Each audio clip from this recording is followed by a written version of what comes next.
থেকেছেন এবং সাজাপ্রাপ্ত হয়ে কোয়েলির পোশাক পরে আমি অনেককে যারা সেদিন কারায় বরণ করেছেন।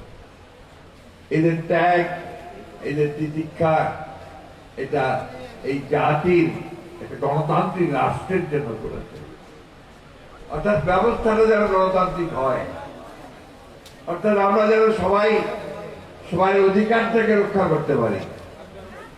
মূল কথাটা কি ছিল আপনাদের নিশ্চয়ই মনে আছে, যে আমাদের একটা কেয়ারটেকার গভর্নমেন্ট সিস্টেম ছিল, অর্থাৎ ভোটের সময় আমরা একটা নিরপেক্ষ সরকার চাই, তাই না? কারণটা ছিল যে আমরা দেখেছি যে নিরপেক্ষ সরকার থাকলে ভোটে কারচুপি, জোর করে নিয়ে যাওয়া, এই সমস্ত গুলো হতো না। সেই কারণে ওই দাবিটাই ছিল আমাদের প্রধান। এই দাবিতেই আমরা আন্দোলন করেছি।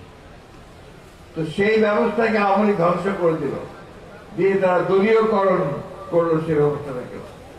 ওই ভোটের সময় আপনাদের এখানে 1টা 3টা ভোট হয়েছে, ভোট কেন্দ্রে মানুষ কেউ যেতে পারেনি, তাই না? বলে দিয়েছে ভাই তোমার আসার দরকার নাই, ভোট দিয়ে দিচ্ছি। মেয়র ইলেকশনের সময় আমি দেখছি একই অবস্থা চলেছে, তাই না? তো ভোট কেন্দ্রে আপনারা যেতে পারেননি, ভোট দিতে পারেননি। আমরা সেই ভোটের ব্যবস্থাটাকে ফিরিয়ে চেয়েছি, যে আমার ভোট আমি দেবো, যাকে খুশি তাকে দেবো।